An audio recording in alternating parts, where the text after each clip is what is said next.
નમો લોહે સૌર્યંતામ નમો લોહે સૌર્યદામ નમો લોહે સૌર્યામ નમો લોહે સૌર્યામ નમો લોહે સૌત્રિકાવતી સાવનમ ઓમકારમિંદુ સંયુક્ત નિત્યમ જયંતિ યોગિન કામદમોક્ષનો શ્રી ઓંકારાય નમો નમઃ મંગલમ ભગવાન મંગલમ કુટુંબી મંગલમ કુંડારી જૈન્દ્રમોષ મંગલમ નમઃ સમય સારાય સ્વાનુભૂત્યા ચકાસ્તે ચિત્તવાય ભવાય સર્વમાં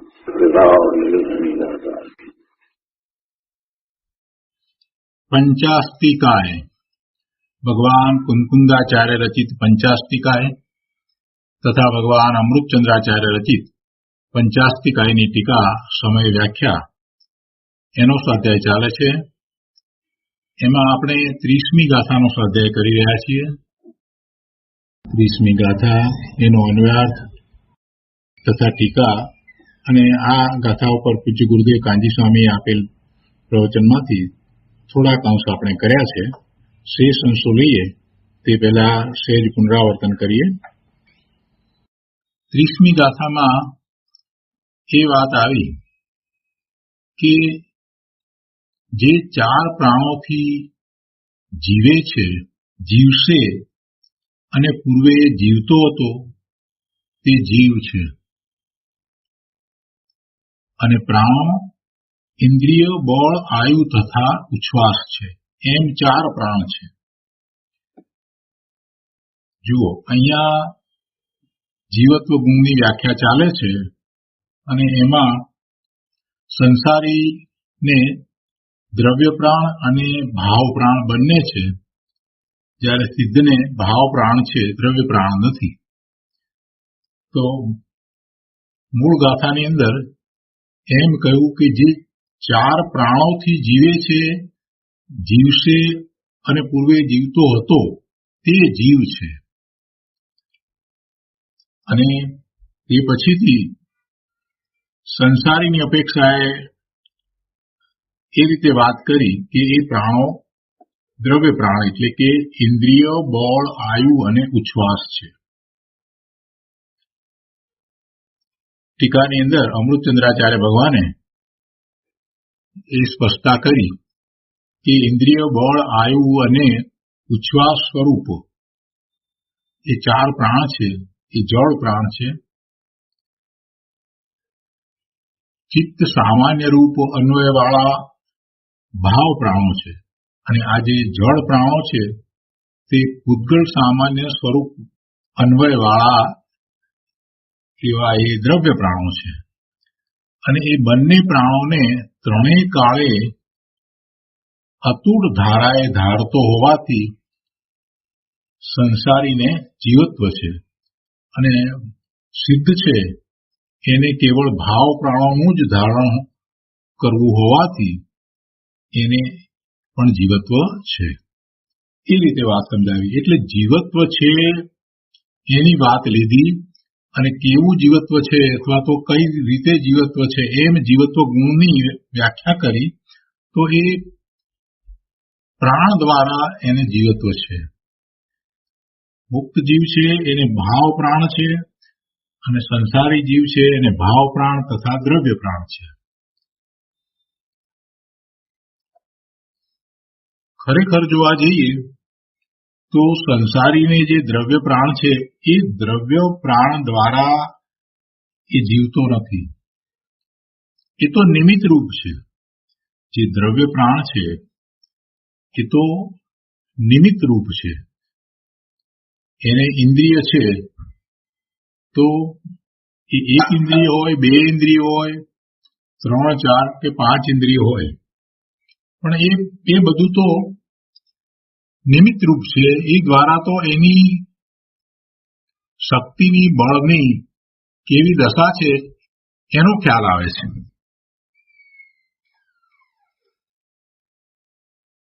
સંસારી જીવ પણ ખરેખર તો જળ પ્રાણથી જીવતો નથી, એ ભાવ પ્રાણથી જીવે છે. પરંતુ એને વીર્યનો કેટલો ઉઘાડ છે, એટલે એનો ક્ષયોક્ષમ કેટલો છે એ પ્રમાણે એને નિમિત્ત તરીકે એવા જળ પ્રાણ અથવા તો દ્રવ્ય પ્રાણ હોય છે.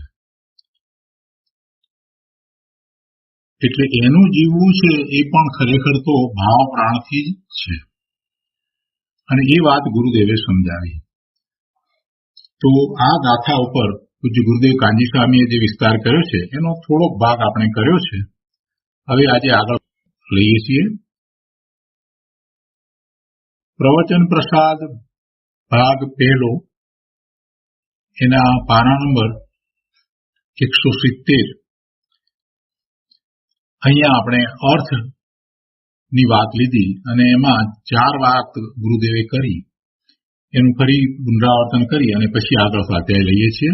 ગુરુદેવ કહે છે કે પહેલું મન વચન કાયા સંબંધી બળ પ્રાણ. એટલે મન વચન કાયા તો જળ છે, પણ જીવમાં વીર્ય ગુણ છે. તે ત્રિકાળ શુદ્ધ વીર્ય બળ પ્રાણ છે. અને વર્તમાન ક્ષયોક્ષમિક ભાવ તે વીર્યની યોગ્યતા તે અશુદ્ધ નિશ્ચયથી વીર્ય પ્રાણ છે. અને એ વીર્ય પ્રાણથી જીવ જીવે છે. પણ જળથી જીવનું અસ્તિત્વ, જળ પ્રાણોથી જીવનું જીવવું છે એમ નથી. ખરેખર એ ભાવ પ્રાણોથી જીવે છે, પણ એ વીર્ય, એનું બળ, એનો ક્ષયોક્ષમિક ભાવ,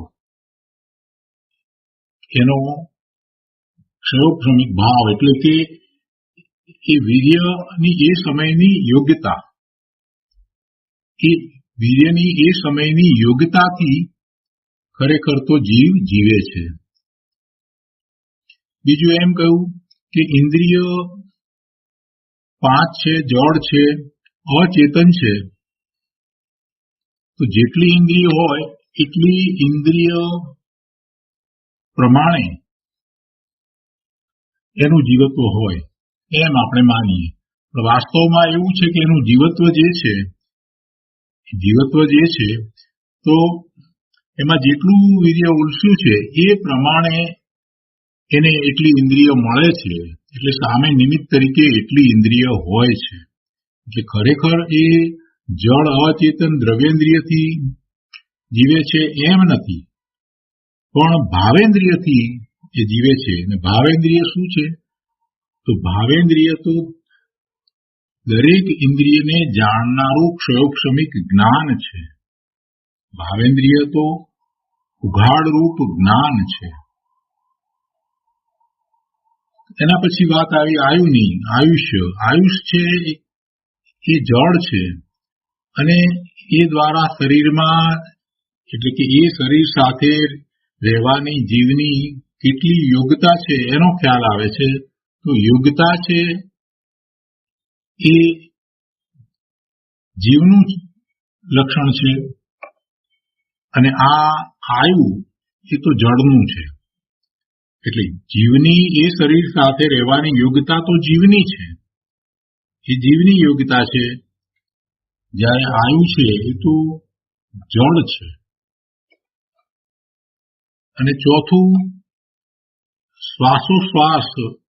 તો શ્વાસોશ્વાસ છે એ પણ જળ છે, અને તે પ્રકારે જીવની સામે યોગ્યતા છે. એટલે કે જીવની સક્રિયપણાની જે યોગ્યતા છે, તો એના નિમિત્ત તરીકે જીવને શ્વાસોશ્વાસ હોય છે. અને શ્વાસોશ્વાસ છે એ તો પૂતગળના છે, એ જળના છે, પણ એ દ્વારા જીવનું સક્રિયપણું એનો ખ્યાલ આવે છે. તો ગુરુદેવે આ રીતે આ જે 4 જળ પ્રાણ છે એ ખરેખર તો નિમિત્ત કારણ છે, પરંતુ જીવની એવી એ યોગ્યતા છે, એની એવી યોગ્યતા છે. એને જેટલી ઇન્દ્રિય મળી છે એ પ્રમાણે એની યોગ્યતા છે. એને મન વચન મળ્યા છે, અને કાયા કેવી મળી છે તો એ પ્રમાણે એવી એની પોતાની યોગ્યતા છે. પણ મન વચન કાયા અને ઇન્દ્રિયો છે એ તો જળ છે. એ જ રીતે આ આયુ છે એ પણ જળ છે, પણ શરીર સાથે રહેવાની યોગ્યતા એ જીવની છે, અને શ્વાસોશ્વાસ છે એ પણ પૂતગલના છે, એ પણ જળ છે, પણ એની સામે જીવની એવી યોગ્યતા છે, એની સક્રિયપણાની એવી યોગ્યતા છે. એટલે વાસ્તવમાં તો સંસાર અવસ્થામાં, સંસાર પર્યાયમાં પણ જીવને દ્રવ્ય પ્રાણ અને ભાવ પ્રાણ હોવા છતાં જીવે છે તો ભાવ પ્રાણથી જ. આવું હોવા છતાં અજ્ઞાની મિથ્યા દ્રષ્ટિ એને એમ છે કે એ આ 4 પ્રકારના જે દ્રવ્ય પ્રાણ છે એનાથી જીવે છે. 4 પ્રકાર કયા? એટલે એ પ્રમાણે કુલ 10 જળ પ્રાણ થાય. મન, વચન, કાયા એ 3, અને 5 ઇન્દ્રિય, 8 આયુષ અને શ્વાસોશ્વાસ, એમ 10 થાય. એક ઇન્દ્રિયને ઓછામાં ઓછા 4 દ્રવ્ય પ્રાણ હોય છે. સંઘની પચેન્દ્રિયને 10 જળ પ્રાણ હોય છે. તો અહીંયા હવે આગળ કહે છે કે અલ્પજ્ઞની ક્ષણિક અધૂરી પર્યાયને આખું જીવપણું માને છે. તે જીવ પર્યાય બુદ્ધિરૂપ અજ્ઞાનના કારણે સંસારમાં રખડે છે. અલ્પજ્ઞાની ક્ષણિક અધૂરી પર્યાયને આખું જીવપણું માને છે, અને તે જીવ પર્યાય બુદ્ધિરૂપ અજ્ઞાનના કારણે જે પર્યાય છે એને જ આખું જીવન માને છે. એટલે એની પર્યાય બુદ્ધિ રૂપ અજ્ઞાન, એમ ગુરુદેવે શબ્દ મૂક્યા છે. કે છે કે તે જીવ પર્યાય બુદ્ધિરૂપ અજ્ઞાનના કારણે, પર્યાય બુદ્ધિરૂપ અજ્ઞાન એટલા માટે કહ્યું કે એ વર્તમાન પર્યાય જેવડો જ પોતાને માને છે. પોતાનું ત્રિકાળી દ્રવ્ય અને એ દ્રવ્યની શક્તિનો એને ખ્યાલ નથી, એના સામર્થ્યનો એને ખ્યાલ નથી. એટલે એવો એ અજ્ઞાનના કારણે સંસારમાં રખડે છે, અને ત્રિકાળી પૂર્ણ સ્વભાવને માની સ્વીકારી અને જે સ્વસન્મુખ થાય છે, પોતાના સામર્થ્યને જાણી અને પોતાના ત્રિકાળી સ્વભાવને જેમ છે તેમ માની અને સ્વસન્મુખ થાય છે, તે અશરીરી સિદ્ધ પરમાત્મા થઈ અવિનાશી સુખમય મુક્ત આનંદી સિદ્ધ થાય છે. અને એ વાત પછી આગળ આવશે. તે પછી વીર સંવત 2478 ફાગણ સુદ એકમ મંગળવારના દિવસનું પ્રવચન છે. અહીંયા ગુરુદેવે ભૂમિકા રૂપે જે અગાઉ ત્રીજી ગાથામાં વાત આવી હતી, શબ્દ સમય, જ્ઞાન સમય, અર્થ સમયની, એ વાતને પહેલા કરી છે, અને ત્યાર પછીથી આ 30મી ગાથાની વાતને સમજાવી છે. તો આ જે અગાઉની ગાથામાં જે વાત આવી હતી એ અહીંયા લેવાનું પ્રયોજન એટલું છે કે 30મી ગાથાને વધારે સ્પષ્ટ કરવી છે, અને એ પછી પણ જે બીજો વિસ્તાર કરવો છે એ છે. એટલા માટે અહીંયા પહેલા ગુરુદેવે ભૂમિકા રૂપે એ અગાઉની ગાથાની વાત લીધી છે. તો અહીંયા કહે છે કે જેને ધર્મ કરવો હોય તેણે વસ્તુ સ્વરૂપનું યથાર્થ જ્ઞાન કરવું જોઈએ. જેણે ધર્મ કરવો હોય તેણે વસ્તુ સ્વરૂપનું યથાર્થ જ્ઞાન કરવું જોઈએ. આગળ ગાથા 3માં સમય 3 પ્રકારે છે તે વાત આવી ગઈ છે. શબ્દ સમય, જ્ઞાન સમય અને અર્થ સમય. દાખલા તરીકે હીરો શબ્દ બોલીએ છીએ તો એ શબ્દ છે, એ બોલેલો શબ્દ કે લખાયેલો શબ્દ કે વાંચવામાં આવતો શબ્દ, તે હીરો એ શબ્દ છે, અને એ શબ્દ સમય છે. હીરો શબ્દ બોલાયો તે શબ્દ સમય છે. હીરા સંબંધીનું જ્ઞાન તે જ્ઞાન સમય છે, અને હીરો પદાર્થ, જે ચકચકતો જે પદાર્થ તે અર્થ સમય છે.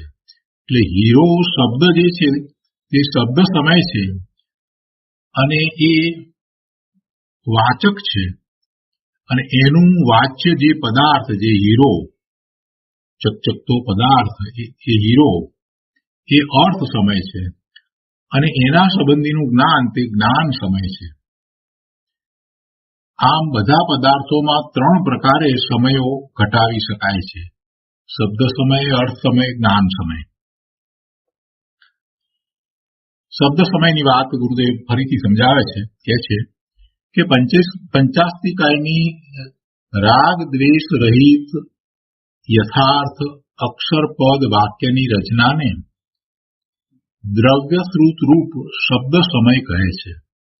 આ આખું પંચાસ્તિકાય, આ શાસ્ત્ર, આ જે રચના થઈ, અક્ષર પદ વાક્યની જે રચના છે, એ દ્રવ્ય શ્રુત રૂપ શબ્દ સમય છે. શબ્દ તો સમય તો છે જ, પણ એ દ્રવ્ય શ્રુત રૂપ શબ્દ સમય છે. એ શ્રુત છે, અને એ શ્રુત કેવું છે? દ્રવ્ય શ્રુત છે.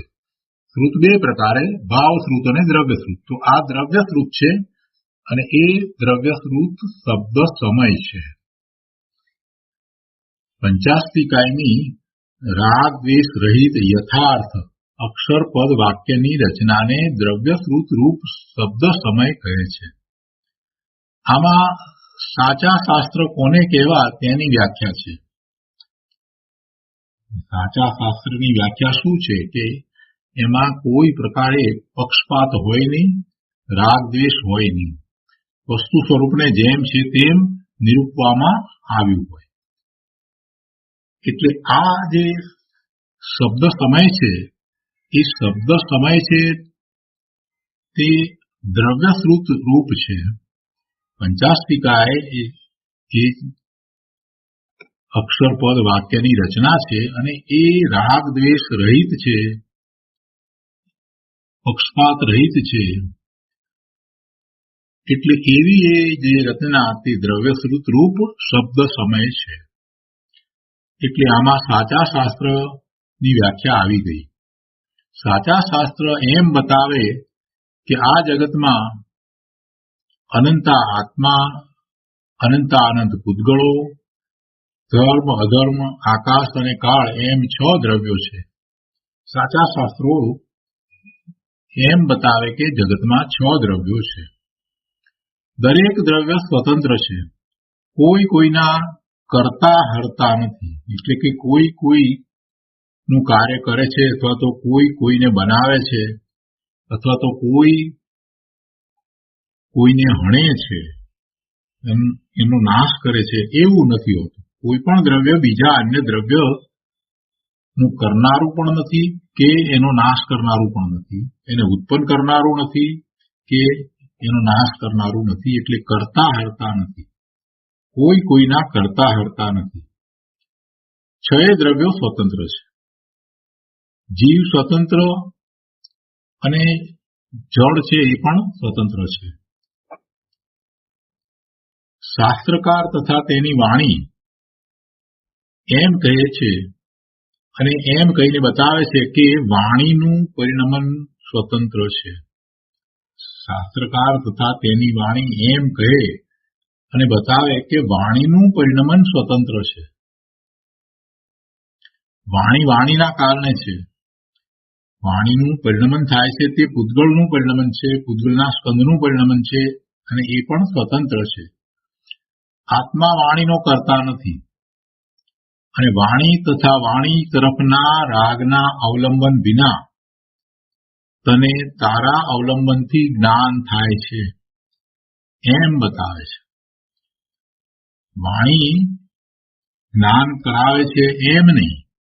તને જ્ઞાન થાય છે તો એ વાણી દ્વારા નહીં, પરંતુ તને તારા અવલંબનથી જ્ઞાન થાય છે. કેમ કે તારો જ્ઞાન સ્વભાવ છે, માટે તને જ્ઞાન થાય છે. તારો જ્ઞાન સ્વભાવ છે, માટે જ્ઞાન થાય છે. દિનેશ્વર ભગવાનનું સંસ્મરણ હોય, એમાં કેટલાય જીવો બેઠા હોય, તો એ જીવો પોતપોતાની યોગ્યતા પ્રમાણે જ્ઞાન કરે છે. તો એ પોતાના અવલંબનથી, પોતાના જ્ઞાન સ્વભાવથી જ્ઞાન કરે છે. પણ ત્યાં જે જળ પદાર્થો છે એ કઈ જ્ઞાન કરતા નથી.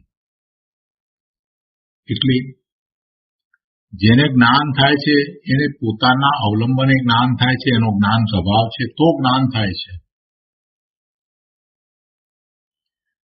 વાણી છે તે જળ છે અને વાણીનો કર્તા આત્મા નથી, અને વાણી તથા વાણી તરફના રાગના અવલંબન વિના તને તારા અવલંબનથી જ્ઞાન થાય છે એમ વાણી બતાવે છે. વાણીમાં એમ વાત આવે છે, પણ જ્ઞાન તો તને તારાથી થાય છે. કેવળી ભગવાન તો પરિપૂર્ણ છે, તેમને કાંઈ સાંભળવાનો રાગ હોતો નથી. અલ્પજ્ઞ જીવને વાણી અથવા શાસ્ત્ર સાંભળવાનો રાગ ઉઠે છે, અને શ્રવણ વખતે શાસ્ત્રનો તેમજ શાસ્ત્રકારનો અભિપ્રાય એવો છે કે વાણી વાણીના કારણે નીકળે છે. વાણી વાણીના કારણે નીકળે છે, આત્મા વાણીને કરે છે એમ નથી. શુભરાગ આવ્યો એ વખતે એવો વાણીનો શુભરાગ આવ્યો અને વાણી નીકળવાની હતી તો નીકળી છે. અને શુભરાગ છે એ શુભરાગ તો ખરેખર નબળાઈના કારણે થાય છે. શુભરાગ જે થાય છે એ તો નબળાઈના કારણે થાય છે. એવી નબળાઈ તો કે પોતે પોતાના સ્વભાવ ભાવે નથી રહેતો, સ્વભાવથી ચ્યુત થાય છે, એ નબળાઈ છે. તો એવી નબળાઈના કારણે એને પરનું લક્ષ થાય છે અથવા શુભભાવ થાય છે, એને શાસ્ત્રની રચનાનો ભાવ થાય છે વગેરે હોય છે. એટલે શુભરાગ નબળાઈના કારણે થાય છે.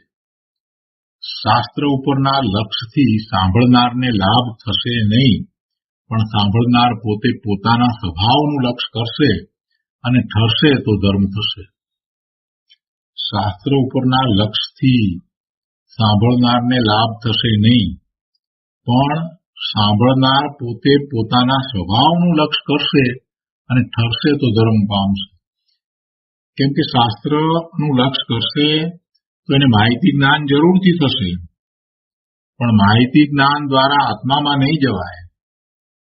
પોતાના સ્વભાવનું લક્ષ કરશે, સ્વભાવમાં એકાગ્રતા કરશે અને એમાં ઠરશે તો એને મોક્ષ માર્ગના વિતરાગી પરિણામ થશે, એમ એને ધર્મ થશે. એટલે શાસ્ત્ર છે, શાસ્ત્રકાર પણ છે, શુભરાગ છે, આ બધું છે.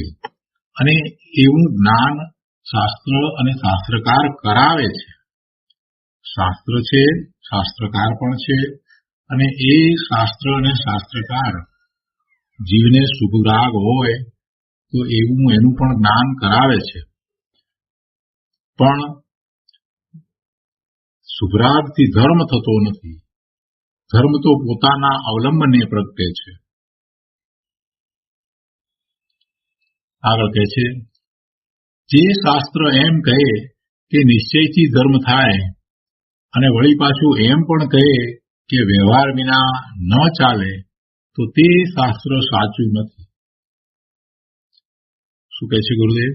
કે જે શાસ્ત્ર એમ કહે કે નિશ્ચયથી ધર્મ થાય અને વળી પાછું એમ પણ કહે કે વ્યવહાર વિના ન ચાલે, તો તે શાસ્ત્ર સાચું નથી. અ, ક વગેરે અક્ષર છે. જીવ એ પદ છે. જીવ તે પદ કહેવાય. એમ અક્ષર પદની રાગ દ્વેષ રહિત રચનાને શબ્દ સમય કહે છે. અક્ષર પદની રાગ દ્વેષ રહિત રચનાને શબ્દ સમય કહે છે. હવે શબ્દ સમયમાં શું સાચું છે, શું ખોટું છે, એ બધી વાત સમજાવી છે. એટલે ગુરુદેવે આ વાત લીધી છે. તો કહે છે કે જે શાસ્ત્ર 6 દ્રવ્યોને ન માને, જે શાસ્ત્ર 6 દ્રવ્યોને ન માને, જે શાસ્ત્ર દ્રવ્યોને પરાધીન મનાવે,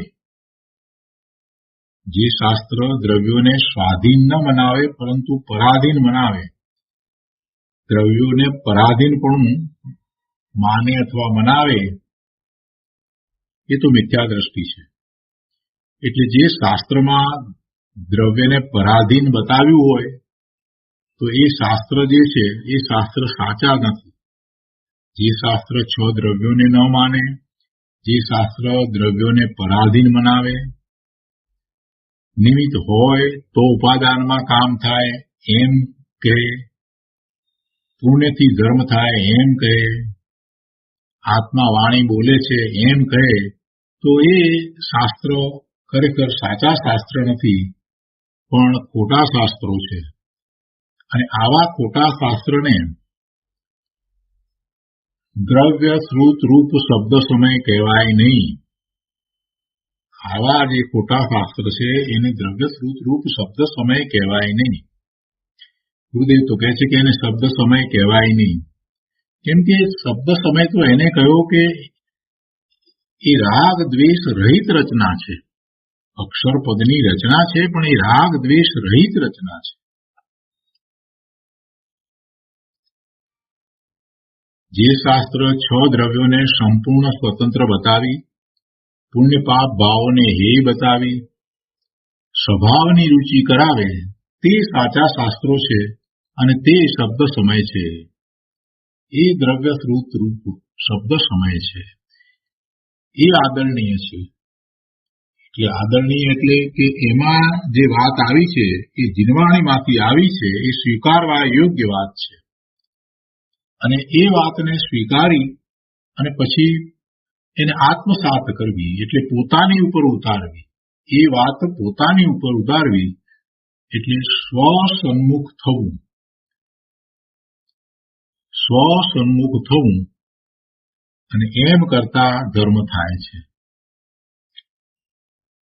જે શાસ્ત્ર 6 દ્રવ્યોને સંપૂર્ણ સ્વતંત્ર બતાવે અને પુણ્ય પાપ ભાવોને છોડવા લાયક હે છે એમ બતાવે અને એમ બતાવીને સ્વભાવની રુચિ કરાવે. હવે શાસ્ત્ર ખરેખર રુચિ કરાવે એમ નહીં, પરંતુ શાસ્ત્રમાં એવી વાત આવી હોય અને એવી વાત જે શાસ્ત્રમાં આવી હોય એ શાસ્ત્રો સાચા શાસ્ત્રો છે. એટલે એવા શાસ્ત્રોને દ્રવ્ય શ્રુત રૂપ શબ્દ સમય કહેવામાં આવે છે. અને એવા શાસ્ત્રોનો અભ્યાસ કરીને એમાં આવેલી જીનવાણીને સ્વીકારીને પછી એને પોતાની ઉપર ઉતારીને, એટલે કે એવું પોતાનું સ્વરૂપ છે એમ આત્મસાત કરીને એ સ્વસન્મુખ થાય છે, તો એને ધર્મ થાય છે. હવે જ્ઞાન સમય સંબંધી થોડીક વાત કરી છે. ગુરુદેવ અહીંયા કહે છે કે જ્ઞાન સમય उस ही शब्द श्रुत का मिथ्यात्व भाव के नष्ट होने से जो यथार्थ ज्ञान होना सो भाव श्रुत रूप ज्ञान समय है. उस ही शब्द श्रुत का, જે શબ્દ સમય જે વાત કરી તો એની વાત કરતા કહે છે કે उस ही शब्द श्रुत का मिथ्यात्व भाव के नष्ट होने से जो यथार्थ ज्ञान होना, એ શબ્દ શ્રુતનું આ દ્રવ્ય શ્રુતની વાત આપણે કરી કે દ્રવ્ય શ્રુત રૂપ શબ્દ સમય છે, તો એનું જ્ઞાન કેવું જ્ઞાન થવું જોઈએ? તો એનું યથાર્થ જ્ઞાન, કે ભાવ શ્રુત રૂપ જ્ઞાન, એ જ્ઞાન સમય છે. પણ સાથે એમાં એક વાત બીજી લીધી છે કે મિથ્યાત્વ ભાવ કે નષ્ટ હોને સે, મિથ્યા માન્યતા, ખોટી ઊંધી માન્યતા ચાલી ગઈ હોય અને આ શબ્દ શ્રુતનું યથાર્થ જ્ઞાન થાય તો એને ભાવ શ્રુત જ્ઞાન સમય કહે છે. શબ્દ કહેનારનું જ્ઞાન પણ એમ જ જાણે કે પર તરફની રુચિ, શાસ્ત્ર અને વાણી તરફની રુચિ છૂટી, ત્રિકાળી જ્ઞાન સ્વભાવની રુચિ થવી, તે ભાવશ્રુત જ્ઞાન છે. આ જે કહેનાર અથવા લખનાર જે છે, રચના કરનાર છે, એમનું જ્ઞાન પણ એમ જ જાણે છે કે પર તરફની રુચિ અને શાસ્ત્ર અને વાણી તરફની રુચિ, એ બધા તરફની રુચિ છૂટી અને ત્રિકાળી જ્ઞાન સ્વભાવની રુચિ થવી, ત્રિકાળી જ્ઞાન સ્વભાવની રુચિ થવી તે ભાવશ્રુત જ્ઞાન છે. આવી શ્રદ્ધા અને આવું જ્ઞાન કોને હોય છે? જેણે આ દ્રવ્યશ્રુતની રચના કરી છે એને એમ હોય છે. એટલે ગુરુદેવ કહે છે કે શબ્દ કહેનારનું જ્ઞાન, એનું જ્ઞાન. અહીંયા તો શબ્દ સમયને સમ્યક દર્શાવ્યો છે, એને રાગ દ્વેષ રહિત દર્શાવ્યો છે. એટલે શાસ્ત્ર છે એને સમ્યક સાચા બતાવ્યા છે, એ રાગ દ્વેષ રહિત છે, એ સાચા શાસ્ત્રો છે, એ દ્રવ્યશ્રુત છે, એવા એ શબ્દ સમય છે. તો એવા શબ્દ સમયની રચના કરનારા વાળાનું જ્ઞાન પણ એવું જ હોય. તો શબ્દ કહેનારનું જ્ઞાન એટલે કે શબ્દ સમયની રચના કરનારનું જ્ઞાન પણ એમ જ જાણે. શું જાણે? કે પર તરફની રુચિ, શાસ્ત્રની અને વાણી તરફની રુચિ છૂટીને ત્રિકાળી જ્ઞાન સ્વભાવની રુચિ થવી તે ભાવશ્રુત જ્ઞાન છે. અને આ પ્રમાણે સ્વજ્ઞેયનું સાચું જ્ઞાન કરે તો જ સાચું જ્ઞાન કર્યું કહેવાય. તે પછીથી પદાર્થ સમયની વાત લીધી છે. એમાં કહે છે कि और जो सम्यक ज्ञान के द्वारा पदार्थ जाने जाते हैं उनका नाम अर्थ समय कहा जाता है. सम्यक ज्ञान द्वारा पदार्थो जाणवामां आवे छे એ અર્થ સમય છે. સમ્યક જ્ઞાન દ્વારા જે પદાર્થ જણાય તેને પદાર્થ સમય અથવા અર્થ સમય કહે છે. આત્મા શબ્દ બોલીએ તો આત્મા શબ્દ બોલાતા આત્મ પદાર્થ, તેના દ્રવ્ય ગુણ પર્યાય કેવા હોય અને આત્મા સિવાય પર પદાર્થો તે આત્મા નથી તે ખ્યાલમાં આવી જાય તો આત્મા પદાર્થનું અને આત્મા શબ્દનું યથાર્થ જ્ઞાન કર્યું કહેવાય. આત્મા શબ્દ તો બધાએ બોલે છે, અન્ય મતીમાં પણ બોલે છે.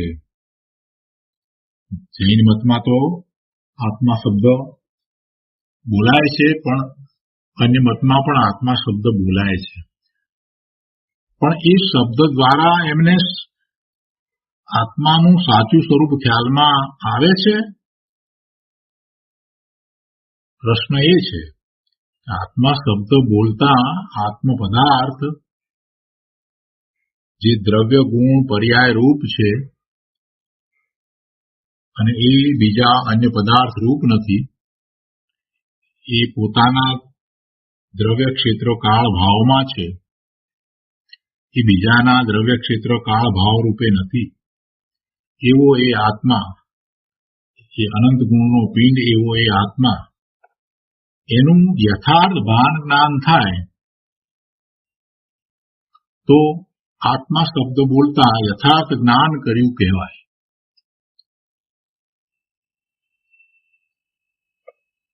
એક ઉદાહરણ આપી અને ગુરુદેવે વાત સમજાવી છે કે જેમ નામું મેળવતી વખતે કોથળીમાં 735 રૂપિયા શિલ્લક છે તો તે શિલ્લક પદાર્થ છે અને તે પ્રમાણે શબ્દો બોલાય કે શિલ્લક 735 રૂપિયા, અને તે પ્રમાણે જ્ઞાન પણ હોવું જોઈએ અને નામામાં પણ એ જ પ્રમાણે રૂપિયા 735ની શિલ્લક જમા રહેવી જોઈએ.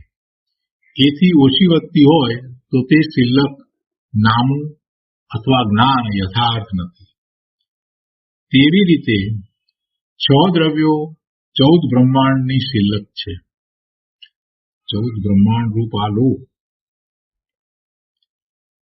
તો એમાં 6 દ્રવ્યો છે. તો ગુરુદેવ કહે છે કે 6 દ્રવ્યો 14 બ્રહ્માંડની શિલ્લક છે. તે જ પ્રમાણે સ્વતંત્ર 6 દ્રવ્યોને કહે અને તે જ પ્રમાણે જ્ઞાન કરે તો તે જ્ઞાન સાચું છે.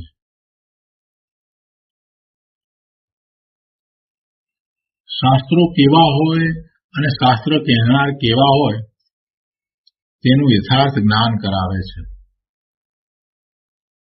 જે વ્યવહારની મુખ્યતા કરે અને પરાધીનતા બતાવે તે વિતરાગના શાસ્ત્રો નથી, તેમજ તે સાચો વક્તા નથી અથવા તો તે સાચો શાસ્ત્રકાર નથી. શાસ્ત્રો તો વિતરાગતા બતાવે છે, શાસ્ત્રો તો સત્ય સ્વરૂપ જણાવે છે. એ જ સાચા શાસ્ત્રો છે. જેનું ઉદ્ભવ સ્થાન જીનવાણી છે એ જ સાચા શાસ્ત્રો છે. શાસ્ત્રો રાગનું કારણ નથી. શાસ્ત્રોને કારણે રાગ થાય તો સમજવું કે એ જીનવાણીની વાણી જીનવાણી હોય નહીં, જીનેશ્વર ભગવાનની વાણી હોય નહીં. શાસ્ત્રો રાગનું કારણ નથી. સામેના પદાર્થો એ પણ રાગનું કારણ નથી. તેમજ જ્ઞાન એ પણ રાગનું કારણ નથી. જીવને રાગ થાય છે તો રાગનું કારણ કોઈ શાસ્ત્ર હોઈ શકે નહીં. સામે રહેલા પદાર્થો એ પણ કોઈ રાગનું કારણ નથી. એ તો એના જ્ઞાનનું જ્ઞેય છે. એ પદાર્થો છે એને જ્ઞાનમાં દેખાય છે, જેમ છે તેમ જણાય છે, તો એ જ્ઞેય છે, પણ એ કઈ રાગનું કારણ નથી. તેમજ જ્ઞાન, પદાર્થોનું જ્ઞાન કે કોઈ પણ વસ્તુનું જ્ઞાન, જગતનું જ્ઞાન, છ દ્રવ્યનું જ્ઞાન, એના પરિણમનનું જ્ઞાન, એ જ્ઞાન પણ રાગનું કારણ નથી. પદાર્થોનું સ્વતંત્ર પરિણમન થાય છે તો એથી કઈ રાગ થાય એમ હોતું નથી. જગતમાં 6 પ્રકારના દ્રવ્યો કયા અને દરેક દ્રવ્યનું પરિણમન સ્વતંત્ર રીતે થાય છે, તો એ પરિણમન ખરેખર રાગનું કારણ નથી. જીવને રાગનું કારણ એ નથી, પણ જીવને મિથ્યાત્વ અને અજ્ઞાન છે એ રાગનું કારણ થાય છે. જીવને મિથ્યાત્વ છે, ખોટી માન્યતા છે, ઊંધી શ્રદ્ધા છે કે આ પરપદાર્થો અને પરપદાર્થોના પરિણમનો પોતાને લાભદાયી છે અથવા તો નુકસાન કરતા છે, એવી એની ઊંધી માન્યતા, મિથ્યા માન્યતા, અથવા તો એ પદાર્થો પોતાને ઈષ્ટ છે અથવા અનિષ્ટ છે એવું એનું અજ્ઞાન, એને રાગ દ્વેષનું કારણ થાય. એટલે જીવની પોતાની ભૂલ છે એ રાગ કે દ્વેષનું કારણ છે. શાસ્ત્રો પણ રાગનું કારણ નથી, સામે રહેલા પદાર્થો પણ રાગનું કારણ નથી, સંયોગો પણ રાગનું કારણ નથી, સંયોગને કારણે સમીપમાં આવેલા પદાર્થો પણ રાગનું કારણ નથી, તેમજ જ્ઞાન પણ રાગનું કારણ નથી. અનંત જ્ઞેયોને કેવળી ભગવાન જાણે, છતાં કઈ એમને રાગ થતો નથી. તો કે છે કે ત્રણેયને સ્વતંત્ર જાણે તો વિતરાગતાનું કારણ થાય. શાસ્ત્રોને, સામે રહેલા પદાર્થોને તેમજ જ્ઞાન, એ બધાને સ્વતંત્ર જાણે. સ્વતંત્ર જાણે એટલે કે એનાથી રાગ થતો નથી અને એનું જેમ છે તેમ એનું જાણપણ થાય છે, તો એને વિતરાગતાનું કારણ થાય છે અને ધર્મદશા પ્રગટ થાય છે. આ ભૂમિકા બાંધ્યા પછીથી હવે ગુરુદેવ 30મી ગાથાની વાત આપણને કહે છે. તો હવે કહે છે કે અહીં ગાથા 30માં પણ એ જ કહેવું છે. શાસ્ત્રના શબ્દે શબ્દે વિતરાગતા છે. અહીં સંસારી જીવની પ્રાણોથી ઓળખ આપી છેવટ સાર તો વિતરાગતા બતાવવાનો છે. સંસારી જીવની પ્રાણોથી ઓળખ આપી એટલે સંસારી જીવને આ 10 પ્રાણ કયા, અથવા તો આમ જો કહીએ તો 4 પ્રાણ કયા. સનની પચેન્દ્રિય જે છે તો એને 10 પ્રાણ છે, મિત્ર ઓછામાં ઓછા 4 પ્રાણ હોય. તો એ જળ પ્રાણ છે અને એ સિવાય ભાવ પ્રાણ. તો એ સંસારી જીવની પ્રાણોથી ઓળખાણ આપી અને છેવટે એ દ્વારા બતાવવું છે શું અને સાર રૂપે કહેવું છે શું, તો વિતરાગતા બતાવવી છે. એ દ્વારા પણ છેવટે તો વિતરાગતા દર્શાવવી છે. વસ્તુ સ્વરૂપને જેમ છે તેમ જાણવાથી જીવને રાગ દ્વેષના ભાવ થતા નથી અને એનું લક્ષ્ય સ્વ તરફ વળતા, સ્વમાં એકાગ્રતા કરતા એને વિતરાગી પરિણામ થાય છે. એટલે જગત આખાનું જેમ છે તેમ સ્વરૂપ જાણવું એ મહત્વનું છે. જ્યાં સુધી જેમ છે તેમ વસ્તુ સ્વરૂપને જાણતો નથી ત્યાં સુધી જ એને ખોટી માન્યતાને કારણે, અજ્ઞાનને કારણે પદાર્થો તરફ રાગ કે દ્વેષ થાય છે, એને મોહ થાય છે, એને એમાં મમત્વ, એકત્વના ભાવ થાય છે. એટલે જ્યારે એ પદાર્થોને પોતાથી ભિન્ન જુદા જાણે, વળી એ પદાર્થો પોતાનું કાંઈ કરતા પણ નથી, પોતે પણ એ પદાર્થોમાં કાંઈ કરતો નથી, પોતાને એ પદાર્થોથી લાભ નુકસાન નથી, આ બધી વાતને જેમ છે તેમ જાણે, વળી પદાર્થોના પરિણમનને સ્વતંત્ર માને, એટલે કે એ પદાર્થોના પરિણમન પોતે કરાવતો નથી, તેમજ એ પદાર્થો પોતાની અંદર કોઈ પરિણમન કરાવતા નથી. આ જ્યારે બરાબર જેમ છે તેમ જાણે છે તો પછી આપોઆપ રાગ દ્વેષ ટળી જાય છે અને એની દ્રષ્ટિ સ્વરૂપ તરફ જાય છે અને વિતરાગી પરિણામ થાય છે. એટલે આવી વિતરાગતાના પ્રયોજનવશ આ ચારે પ્રકારના અનુયોગની વાત કરવામાં આવી છે.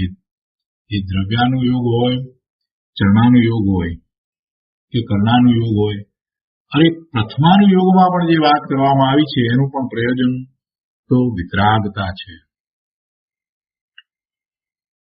અહીંયા કહે છે कि इंद्रिय, बल, आयु, श्वासोश्वास इन चारों ही प्राणों में जो चैतन्य रूप परिणति है वे तो भाव प्राण है और इनकी ही जो उद्गल स्वरूप परिणति है वे द्रव्य प्राण कहलाते हैं.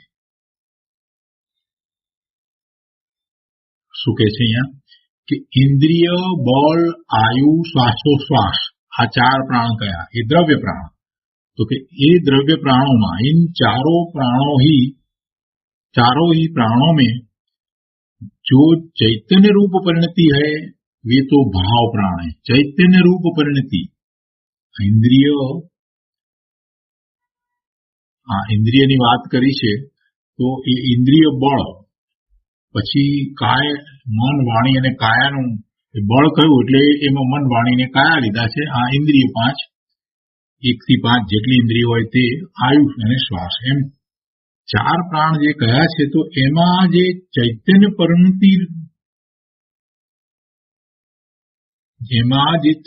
પરિણતિ એ ભાવ પ્રાણ અને એની જે ઉદ્ગલ સ્વરૂપ પરિણતિ એ દ્રવ્ય પ્રાણ. હવે ઇન્દ્રિયની પહેલા પૂતગળ સ્વરૂપ પરિણતિનો વિચાર કરીએ તો એ જળ ઇન્દ્રિયો છે, એ પૂતગળનો સમૂહ છે, પૂતગળનો સ્કંદ છે અને એનું પરિણમન, જળનું પરિણમન જળ રૂપે થાય છે. એના પરમાણુનું એમાંથી છૂટા પડવું અને નવા પરમાણુને આવવું વગેરે પણ જે થાય છે એ બધું પૂતગળ સ્વરૂપ પરિણમન છે.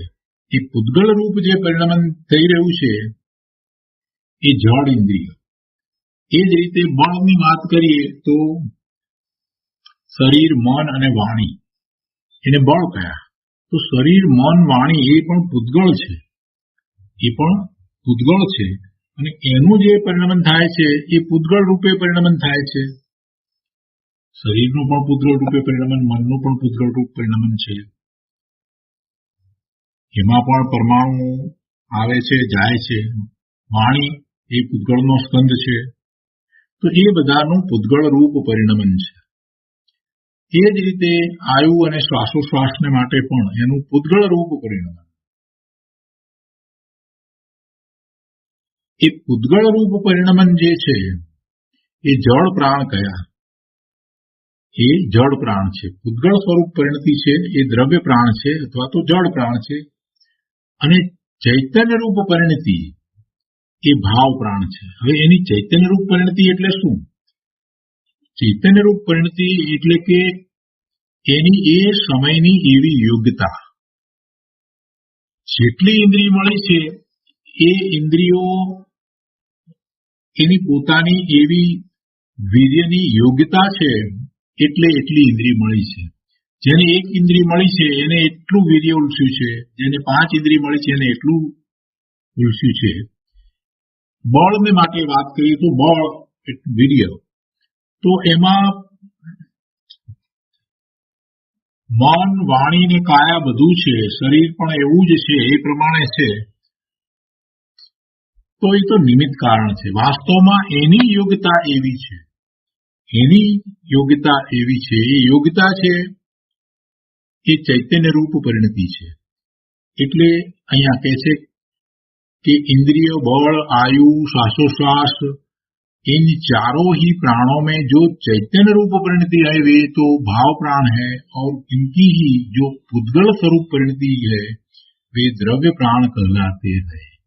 આપણે એની અગાઉ પણ વાત કરી છે કે આ જે યોગ્યતા છે એ તો જીવની યોગ્યતા છે, યોગ્યતા છે એ તો જીવની છે. વીર્ય નો ક્ષયોક્ષમ ભાવ એ વર્તમાન એની એવી યોગ્યતા, તો એ યોગ્યતા અનુસાર એને સામે એવા શરીર, મન, વાણી વગેરેની પ્રાપ્તિ થાય છે, ઇન્દ્રિય વગેરેની એવી પ્રાપ્તિ થાય છે. એટલે એ ભાવ પ્રાણ જે છે એના દ્વારા જ ખરેખર જીવનું જીવત્વ છે, પણ સાથે સંસાર અવસ્થામાં એને એવા એની યોગ્યતા રૂપ ભાવ પ્રાણ છે, એના ભાવ પ્રાણની યોગ્યતા રૂપ દ્રવ્ય પ્રાણ છે. કેમ કે હજી એને યોગ્યતા રૂપ ભાવ પ્રાણ છે ને, એને ભાવ પ્રાણ નિશ્ચય નહીં, શુદ્ધ ભાવ પ્રાણ જે છે એવા હજી ભાવ પ્રાણ નથી, જે સિદ્ધને છે એવા ભાવ પ્રાણ નથી, પૂર્ણ દશારૂપ ભાવ પ્રાણ નથી. એટલે એને એવી એની એ સમયની સૌક્ષમિક યોગ્યતા રૂપ ભાવ પ્રાણ છે. એટલે એવા યોગ્યતારૂપ ભાવ પ્રાણ છે, તો સામે એવા જળ પ્રાણ પણ છે, દ્રવ્ય પ્રાણ પણ છે. પૂર્ણ દશા ખેલે છે ભાવ પ્રાણની, ત્યારે પછી કોઈ શરીર હોઈ શકે નહીં, કોઈ મન, વાણી, કાયા, આયુષ કે શ્વાસોશ્વાસ હોઈ શકે નહીં.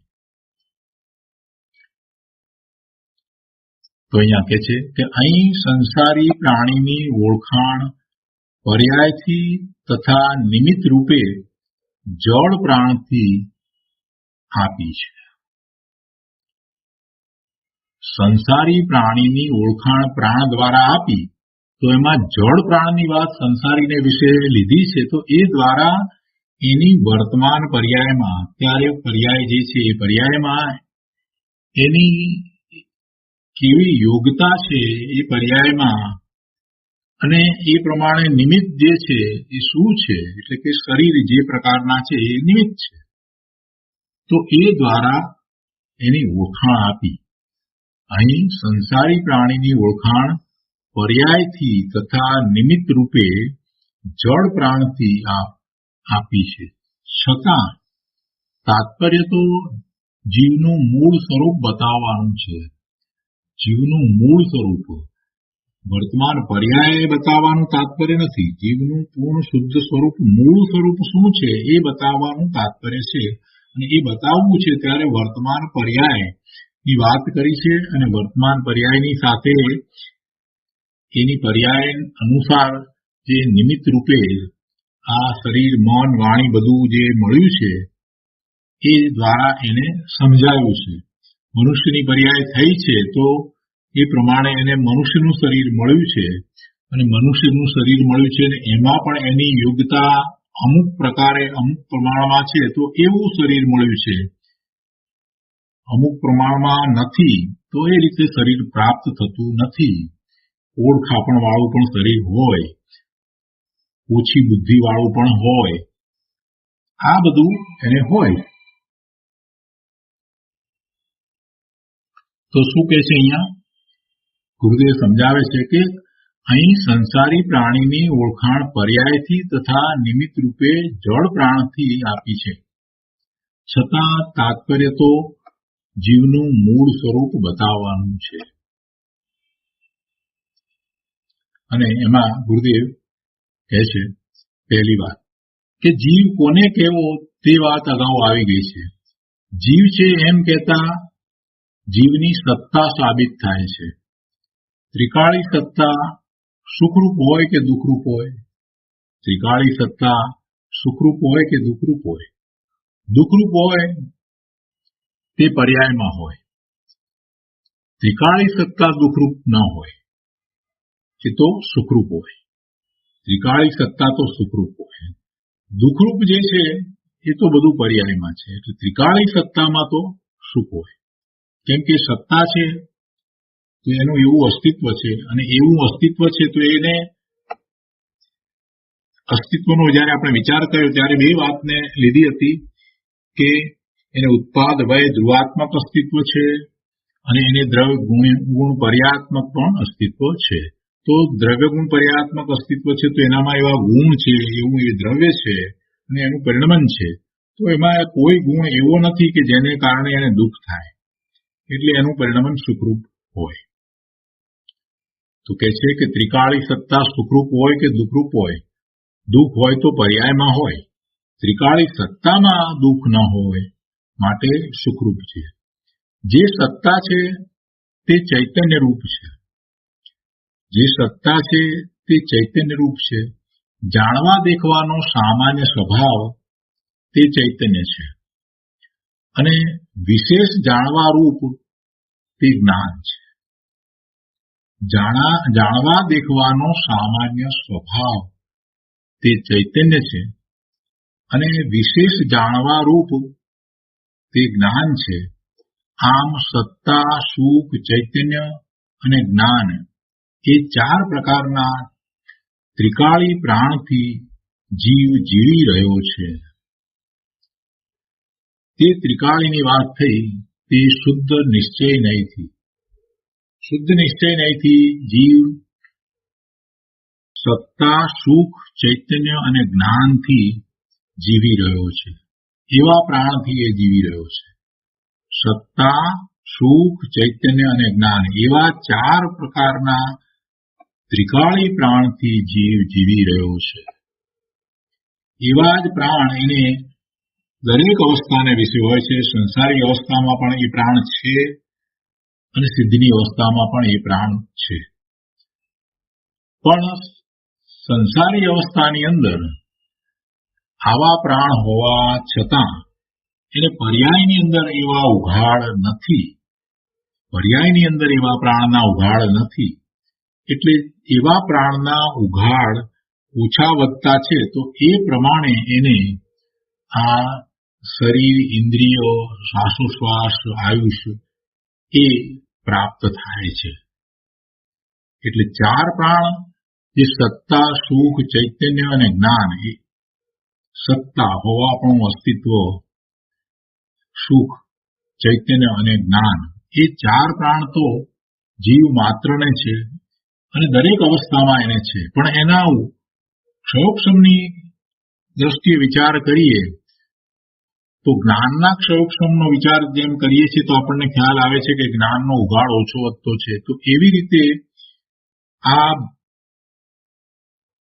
વીર્યના ક્ષયોક્ષમનો વિચાર કરીએ તો એનો બળ કેટલું હોય, ઓછું વધતું હોય, તો એ બધું એ પર્યાયમાં છે. એ વખતની યોગ્યતા રૂપ છે.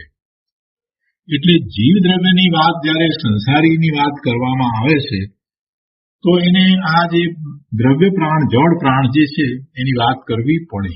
કેમ કે એને પર્યાયમાં હજી પૂર્ણપણે આ ત્રિકાળી પ્રાણની પ્રગટતા થઈ નથી. એને ત્રિકાળી પ્રાણ છે પણ એની પૂર્ણ પ્રગટતા એને હજી થઈ નથી. એની કોક એવી અવસ્થા છે, એટલે એને મનુષ્યની પર્યાય છે કે દેવની કે તિર્યંતની કે નારકીની કોક પર્યાય છે, તિર્યંતની પર્યાય છે કે પછી એકેન્દ્રીયની પર્યાય પણ હોય. તો એ બધી પર્યાયની અંદર પણ એ જીવી રહ્યો છે. એ તો પોતાના ભાવ પ્રાણથી જ જીવી રહ્યો છે, પણ એના ઉઘાડ ઓછા છે. એના ઉઘાડ ઓછા છે, પૂર્ણ એનો ઉઘાડ નથી. એટલે જયારે એમ કહીએ કે સત્તા, સુખ, ચૈતન્ય અને જ્ઞાન એ ચાર પ્રકારના ત્રિકાળી પ્રાણથી જીવ જીવી રહ્યો છે, તો એ ત્રિકાળીની વાત થઈ. એ ત્રણેય કાળે એમ જ છે. કોઈ પણ પર્યાયમાં હોય, એ સંસારી પર્યાયમાં હોય કે સિદ્ધની પર્યાયમાં હોય, ત્રણેય કાળે વાત એમ જ છે. એટલે એ શુદ્ધ નિશ્ચય નહીંથી છે. એ શુદ્ધ નિશ્ચય નહીંથી છે. હવે બીજી વાત કહે છે કે હવે આવા ત્રિકાળી પ્રાણવાળા જીવનું ભાન ચૂકેલ જીવ સંસાર દશામાં 4 પ્રાણથી જીવી રહ્યો છે. જેને એવા પોતાના સામર્થ્યનો ખ્યાલ પણ નથી, પોતાના સ્વરૂપનો ખ્યાલ નથી, સ્વસન્મુખતા નથી, પોતે સ્વભાવથી ચ્યુત થયેલો છે, તો એવો એ ચૂકેલો જીવ, પોતાના સ્વભાવ ભાવથી ચ્યુત થયેલો જે જીવ એ સંસાર દશામાં છે. તો એ સંસાર દશામાં 4 પ્રાણથી જીવી રહ્યો છે. જેને જેટલા પ્રાણ હોય તેટલા સમજી લેવા. ઓછામાં ઓછા 4 પ્રાણ હોય, 4 પ્રાણ તો ઓછામાં ઓછા હોય. 1 ઇન્દ્રિય હોય તો 4 પ્રાણ હોય, 2 ઇન્દ્રિય હોય તો 5 પ્રાણ હોય, અને પછી વાણી હોય અને 3 ઇન્દ્રિય હોય તો પછી એ પ્રમાણે પ્રાણ ઉમેરતા જવા. અને વધુમાં વધુ જોઈએ તો 5 ઇન્દ્રિયો હોય અને મન, વાણી અને કાયા તો છે જ, એટલે 8 થયા, અને આયુષ અને શ્વાસોશ્વાસ એમ 10 પ્રાણ છે. એટલે વધારેમાં વધારે સંઘની પચેન્દ્રિય અને 10 પ્રાણ હોય, અસંઘની પચેન્દ્રિય અને 9 પ્રાણ હોય, મન ન હોય. એટલે એ રીતે વધારેમાં વધારે 10 પ્રાણ હોય. ઓછામાં ઓછા 4 પ્રાણ તો હોય જ, અને વધારેમાં વધારે 10 પ્રાણ સંઘની પચેન્દ્રિય જીવોને હોય છે. 5 ઇન્દ્રિય, 3 બળ, એટલે મન, વાણી અને કાયા, એને બળ કયા, આયુષ અને શ્વાસોશ્વાસ. 5 ઇન્દ્રિયોના નિમિત્તે ક્ષયોક્ષમ રૂપ 5 ઇન્દ્રિયો જે છે, તો એ ઇન્દ્રિયોના નિમિત્તે ક્ષયોક્ષમ રૂપ જ્ઞાન હોવાની પર્યાયમાં યોગ્યતા છે. એ જ્ઞાનની પર્યાયમાં એની જે યોગ્યતા છે, એમાં ઇન્દ્રિયો જે છે, ઇન્દ્રિયો દ્વારા એ જ્ઞાન કરે છે, તો એ ઇન્દ્રિયો તો નિમિત્ત કારણ છે. અને એવી જ રીતે આ જે બળની વાત કરવામાં આવે, મન, વાણી અને કાયા, તો એ પણ એના વીર્યની જે એ સમયની જે યોગ્યતા છે, એમાં એ નિમિત્ત કારણ છે. મન, વચન ને કાયાના નિમિત્તમાં પોતાનું વીર્ય હીણું હોવાની પર્યાયમાં લાયકાત છે. અને આયુના નિમિત્તે પોતાની તે પર્યાયમાં તેટલો વખત રહેવાની પોતાની યોગ્યતા છે. એટલે મનુષ્યની પર્યાય, દેવની પર્યાય, જે પણ પર્યાય છે, એ પર્યાયનું એનું આયુષ્ય, એટલે કે એ પર્યાયમાં રહેવાની એની એ યોગ્યતા છે, એ આયુષ છે. તો આયુના નિમિત્તે પોતાની તે પર્યાયમાં તેટલો વખત રહેવાની પોતાની યોગ્યતા છે. અને શ્વાસોશ્વાસના નિમિત્તે સક્રિય રહેવાની પોતાની પર્યાયની યોગ્યતા છે. આમ 4 પ્રકારથી પોતાની પર્યાયની યોગ્યતાને લીધે જીવવું તે ભાવ પ્રાણ છે, અને તે અશુદ્ધ નિશ્ચય નયથી છે. અને ત્રીજી વાત છે કે આવા સંસારી જીવને નિમિત્ત રૂપે જળ પ્રાણ પણ હોય છે. 5 ઇન્દ્રિયો, મન, વચન, કાયારૂપ 3 બળ પ્રાણ, શ્વાસોશ્વાસ ને આયુ, એ બધું નિમિત્ત રૂપે છે. અથવા જેને જેટલા પ્રાણ હોય તે પ્રમાણે નિમિત્ત રૂપે સમજવા તેને દ્રવ્ય પ્રાણ કહે છે. તો આજનો સ્વાધ્યાય અહીંયા સુધી રાખીએ છીએ. વધુ વિસ્તાર આપણે આવતી વખતે લઈશું. હવે સુખધામ બોલીએ.